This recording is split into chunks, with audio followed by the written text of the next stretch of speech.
existe muita polêmica em relação à lei de cotas. Sancionada em 2012, ela vale para universidades federais e instituições de ensino técnico, também federais.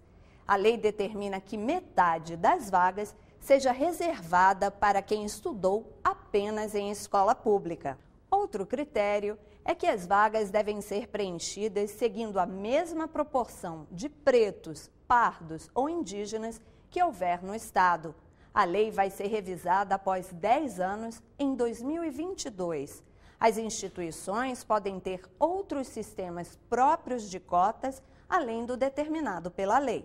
Todas as discussões de políticas públicas que nós estamos fazendo nos últimos anos no país passa justamente pelas polêmicas das ações afirmativas, seja ela de inspiração racial ou seja ela de inspiração social.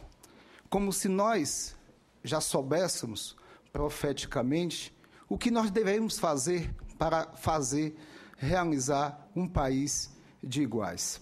A primeira medida que a nação tomou, que o Brasil tomou, para se reparar o legado da escravidão, aconteceu 113 anos após a Lei Áurea, que foram as cotas na Universidade Estadual do Rio de Janeiro, a UERJ. Passados 113 anos. Além das cotas, nós temos os programas de ação afirmativa, como no Itamaraty, na Bolsa Rio Branco. Temos uma política no Ministério da Saúde, que foi iniciada pela causa das mulheres negras, demonstrando a questão de certas doenças que afetam mais determinadas etnias. É uma política que está prosperando. Temos iniciativas na área da cultura. Enfim, nós temos, assim, uma conquista, nós temos uma caminhada. Quando eu leio os argumentos daqueles jornais em português arcaico para que a abolição não acontecesse, é absoluta semelhança com os argumentos hoje contra as ações afirmativas. A diferença está no português, que era arcaico. É impressionante. Como eu sou espiritualista, estou convencido que há alguns escribas que são reencarnações daquela época e não aprenderam. É impressionante a forma com que realmente não se entende que essas políticas, elas buscam fazer com que o país tenha um outro jeito de funcionar. Nada mais desigual do que tratar todos igualmente. Quem quiser manter estruturas iníquas e desiguais, basta tratar todos da mesma forma. Se historicamente não foi isso que aconteceu, portanto, as políticas de ação afirmativa são tentativa de reduzir essas distâncias que não são só sociais, são socio-raciais. E, como o Sérgio São Bernardo pontuou, elas são insuficientes, porque se por um lado reduz essas distâncias, o estigma, você não quebra estigma que está envolvido pelo racismo, né? que é uma construção de 3 séculos e meio. Ninguém nasce racista. As crianças não nascem assim. Dados de 2012, aqui do Distrito Federal, demonstram que houve 420 denúncias de injúria racial registradas pela Polícia Civil. Um número recorde, de certa forma, assustador. Eu sou assessor parlamentar na Câmara Legislativa e, em razão desse dado, nós promovemos uma audiência pública para discutir isso e ver se esses casos estavam se transformando em inquérito. Na maior parte das vezes, isso não ocorria. Então, primeiro você teve esse aumento, isso tem que ser avaliado, o porquê. Por que os negros estão buscando mais a Polícia Civil e denunciando casos de racismo? E como a Polícia Civil está enfrentando, como as instituições estão lidando com isso. Uma análise aqui, um tanto empírica, mas que a gente pode defender, é que, em razão das políticas afirmativas e tantas conquistas, possivelmente a comunidade negra está mais propensa a denunciar as agressões que sofre. Então, isso, de certa forma, é derivado de um despertamento racial no Brasil. E, se isso é verdade, com a presença de mais negros em outros postos da sociedade, postos melhores, o que se prevê, o que se antecipa, é que essas questões do crime racial vai aumentar, essa violência vai aumentar, na medida que o negro passe a disputar espaços que ele até então não tinha acesso. O que desagrada um pouco na lei das cotas é que ela parte do conceito de raça. É preciso que a pessoa se declare negra ou mestiça para ser beneficiado pelas cotas. Quando Eu tenho a impressão de que o Nabucco queria que esse conceito de raça fosse apagado das nossas leis, dos nossos costumes, da nossa cultura. Me lembro agora de uma carta que ele escreveu a um amigo que, num artigo de jornal, se referiu ao Machado de Assis como escritor negro, não sei como se dizia naquela ocasião. E ele escreveu ao amigo censurando-o, admoestando-o. Não há nenhuma razão para essa referência à raça. Ele é um grande escritor brasileiro. A raça é irrelevante. Estou totalmente de acordo que a gente tem que esquecer as raças, mas antes de esquecer, tem que mostrar que elas existem. E hoje tentam esconder. Na verdade, tem que acabar o preconceito, mais do que acabar a percepção da raça.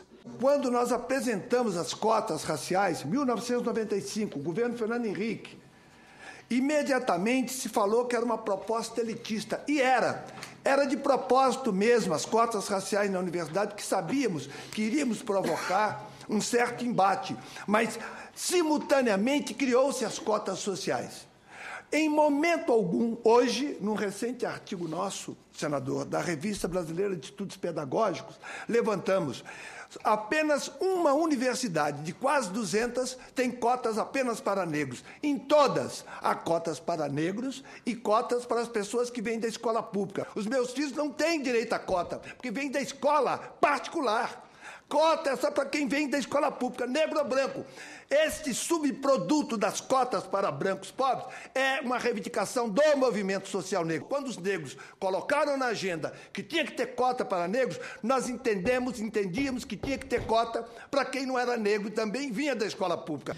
Eu, quando fui reitor, e aí, talvez aí eu comecei a ser um defensor das cotas, estou falando de 1986, eu circulei na UNB com uma professora da Universidade de Stanford, nos Estados Unidos. E como eu costumo dizer que a nossa escola pública é uma vergonha quando comparada com as escolas públicas de outros países, e que a desigualdade entre nossas universidades e as do resto do mundo não é tão grande, a grande dificuldade é na cara das escolas. Eu perguntei a essa professora o que é que ela via de diferente no campus da UNB comparado com o campus de Stanford. Eu imaginava que ela ia dizer que não via diferença, afinal de contas é parecido. E ela olhou assim e disse: é que aqui eu não vejo negros. Nos Estados Unidos já tinha. Em grande parte pelas cotas, mas não só pelas cotas. Talvez o maior problema nosso da escravidão é nos livrarmos da escravidão como nós vemos o mundo. As pessoas se dizem contra cotas para negros, sem perceber que só se entra na universidade com cotas, em geral cotas financeiras. Você compra a vaga porque pode pagar uma boa escola ao longo da sua educação de base. É uma cota. Então, não estão vendo a realidade. E isso eu creio que é uma parte importante de uma audiência como essa, tentar mostrar uma realidade que as pessoas não veem. Só não seria cota se fosse por puro e simples talento que você nascesse com ele. Não existe isso. O talento você adquire. No futebol, porque a bola é redonda para todos. A elite brasileira, felizmente, não teve a ideia de dizer: para menino rico a bola é redonda, para menino pobre a bola é quadrada. E eu até tenho medo de dar essa ideia. Agora, imagine se a gente colocasse para valer no futebol o que a gente coloca para valer na universidade. Você tem que ter dinheiro para comprar uma vaga nas boas universidades porque precisa passar por uma boa escola. Quantos gênios a gente não teria perdido no futebol? Logo, quantos gênios a gente não perdeu na cultura universitária? Digamos. Quantos? Nós não víamos, como diz o Cristóvão, negros, como ele contou a história da professora de Stanford, não tinha negro na universidade, a cadeia estava cheia. E o que é isso?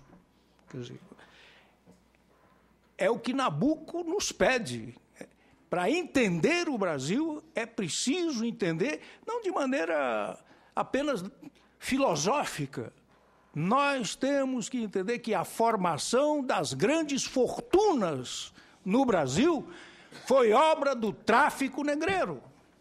A elite brasileira é herdeira do senhor de escravo.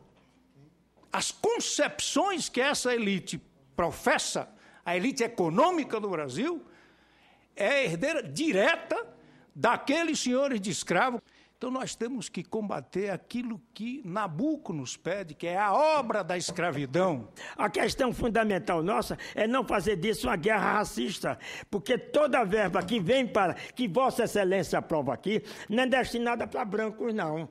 Não é destinada para todos os brasileiros, entre os quais a maioria é negra. E vou dizer mais uma coisa, passei 4 anos na cadeia, sem ser preso. Se preso só foram 2 depois. Passei 6. 2 como preso, mas 4 como pesquisador.